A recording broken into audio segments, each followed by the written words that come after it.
मृत्यु के पश्चात प्राणी को धर्मराज के दरबार में ले जाया जाता है।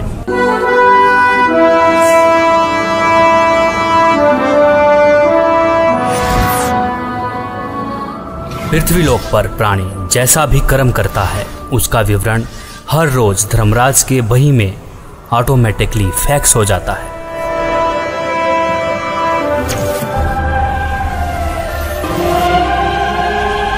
जहां धर्मराज हर प्राणी का लेखा जोखा करते हैं। इसीलिए धर्मराज को 21 ब्रह्मांड का न्यायाधीश भी कहा जाता है। जीवात्मा को पेश किया जाए।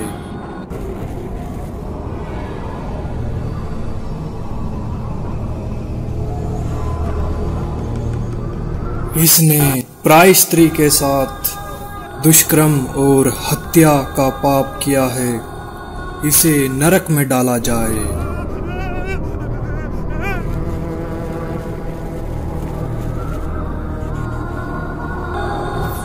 जो भ्रष्टाचार, चोरी, मदिरापान, नशा आदि करते थे,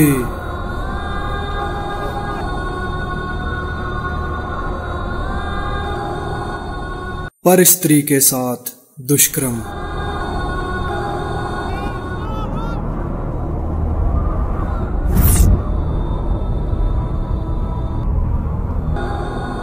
पर पुरुष के साथ नाजायज संबंध और धोखाधड़ी।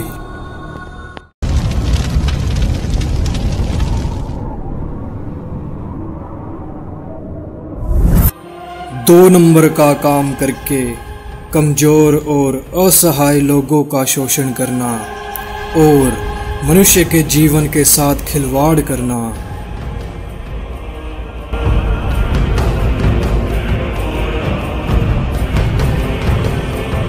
शास्त्र अनुकूल भक्ति न करके शास्त्र के विरुद्ध भक्ति करते रहे। कोई तत्वदर्शी संत को गुरु न बनाया।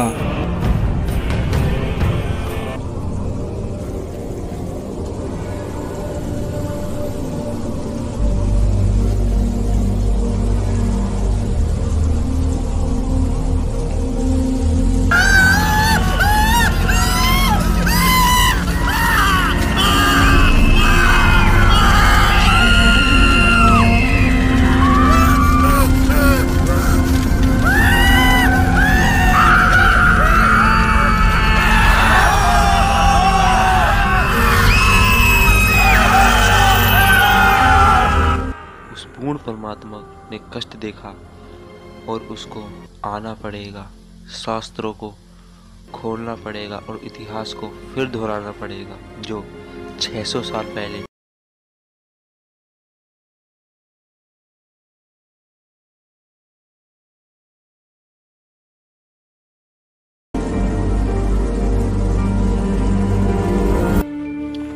सबकी मदद करने वाला, सतभक्ति की सही राह बताने वाला,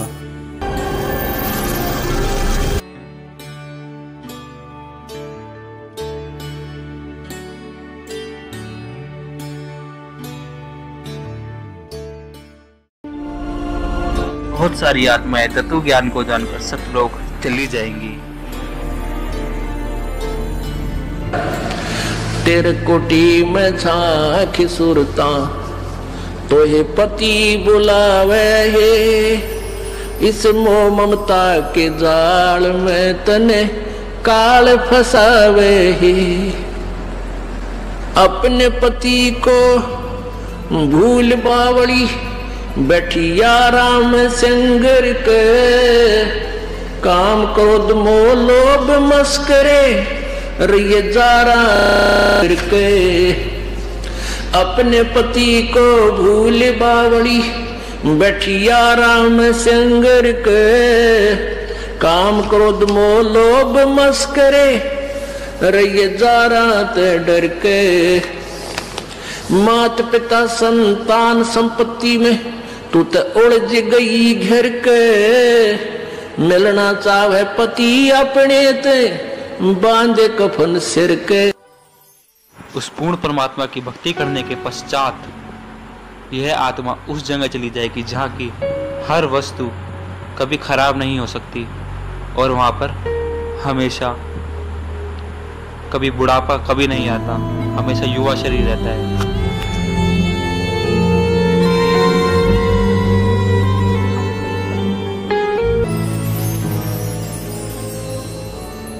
सतलोक में चल मेरी सूरता, हिम्मत ना लावे देरी, सच कहूं ना झूठ रती बरी, बात मान ले मेरी। सतलोक में चल मेरी सुरता, हिम्मत ना लावे देरी, सच कहूं ना झूठ रती बरी, तू बात मान ले मेरी। कहते मन मान सरोवर नाण रे, जल के जंतु रे जल माही, आठों बखत बिहान रे, आठों बखत बिहान रे।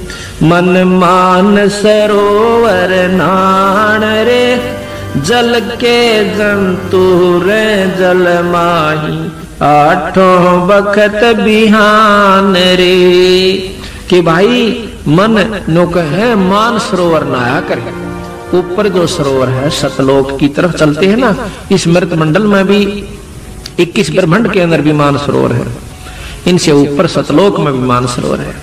कहते हैं मन मान सरोवर नाण रे, जल के जंतु रे जल माही, आठों सतलोक जहाँ पे सत्य पुरुष साकार रूप में है, जो कि इस समय संत रामपाल जी महाराज के रूप में धरती पर अवतार लेके आ चुके हैं, जो कि हमें शास्त्रों के अनुसार भक्ति खोल के बता रहे हैं, शास्त्रों में उंगली रख के बता रहे हैं। जब ये शरीर छोड़कर जाता है तो परमात्मा के दरबार में जब इससे अकाउंट लिया जाता है तो ये क्या कहता है, भगवान मेरे को पता नहीं लगा,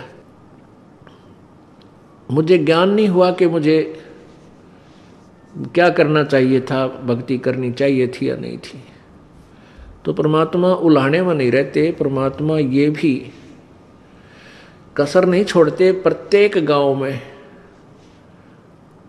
प्रत्येक नगर में, पूरी पृथ्वी पर कोई भी प्राणी ऐसा नहीं जो इस बात से अपरिचित हो भगवान की भक्ति करनी चाहिए, परमात्मा ने याद करो। यानी किसी ना किसी के मुख से उसने अवश्य कहवाया वह भगवान की भक्ति करनी चाहिए, परमात्मा ने याद करवाई। कोई गलती करता है, पाप कर रहा है, भाई भगवान से डर, मालिक ने याद करे।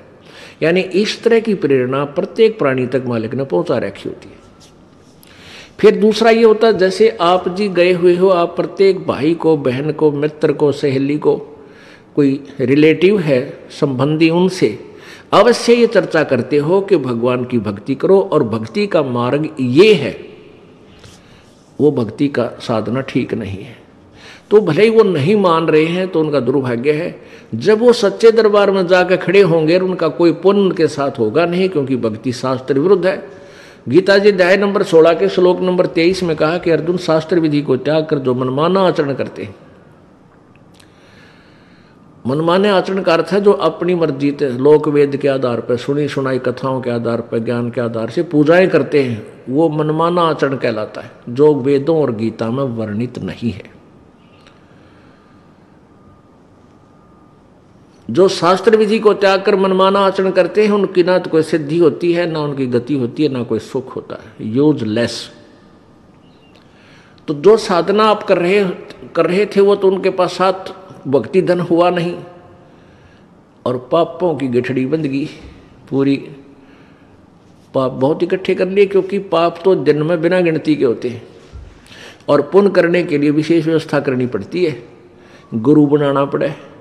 फिर जैसे गुरु जी बताओ वैसे साधना, पूर्ण गुरु, नकली गुरुओं से पूजा नहीं, ना उनकी कोई द्वारा बताएगी साधना से लाभ होने वाला।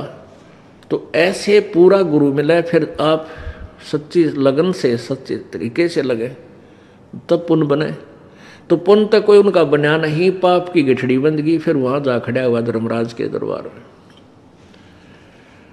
अब वहां ये एक बहाना बनाता है कि भगवान मुझे किसी ने बताया कोई नहीं, भक्ति कर ले, तब इसका फिल्म चलाता है परमात्मा। ये सब आप जो भी बातें जिसके साथ कर रहे हो, वैसे कोई गुप्त का गलती कर रहा है तो वो भी फिल्म बनकर भगवान के दरबार में पहुंच जाती है और एक आपके अंतःकरण में, आपके कंप्यूटर में ऑटोमेटिकली फीड हो जाती है। तो जब ये वहाँ खड़ा होकर ये झूठ बोलता है, बहाना बनाता है, तो परमात्मा इसके कंप्यूटर से जो वहाँ भगवान के दरबार में इसके नंबर का है ऑन कर देता कि ले देख, ये भक्त तुझे क्या कह रहा है, ये बहन तुझे क्या कह रही है कि भक्ति कर ले, तू क्या कह रहा है, फिर देखेंगे किसने देखा है। ईब के भक्ति करने का टाइम से बुढ़ा होकर भक्ति करूंगा, और भक्ति तने करी नहीं, बकवाद करता रहा। फिर ये कैसे कह रहा है कि मेरे को किसी ने बताया नहीं, फिर ये यूं कर ले है नीची गर्दन। भगवान गलती बन गई बन गदा।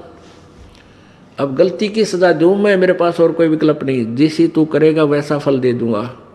तेरा पुण्य होता तो स्वर्ग भेज दूं, हो देवता बना दूं, पुण्य नहीं है तो बन गदा। फिर ये कहता माफ करो भगवान, माफ करो परमात्मा। फिर धर्मराज कहता है जब तुझे मनुष्य शरीर कभी प्राप्त हो तब तू भक्ति करना भाई, अब कुछ नहीं बना, जाइए। तो जब ये माँ के गर्भ में वहां से जब ये मानव शरीर प्राप्त करके चलता है, वहां के जो देव पुरुष हैं वो भी कहते हैं इस आत्मा को कि भाई तेरा दाव लग गया, और ये मनुष्य शरीर बार बार नहीं मिलता, पूरे संत की तलाश करिए। देवता भी पछता रहे हैं कि हमने तो गलती कर दी, हमें भी संत पूरा नहीं मिला, हमारी भी जन्म मृत्यु होगी, और कभी मनुष्य शरीर मिलेगा तो पूरे संत ने ढूंढाएंगे भाई। इन अधूरे संतों के आधार पर हमने भक्ति कर ली, हम पार नहीं हो पाए, हम फिर जन्म मृत्यु में।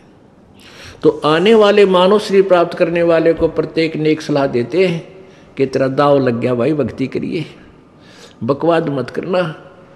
तो वहाँ तो ये बिल्कुल पक्का होका हुआ है, माँ के गर्भ तक इसको याद रहता है। बाहर आते ही फिर ये 3 गुणों के प्रभाव से ये फूल जाता है।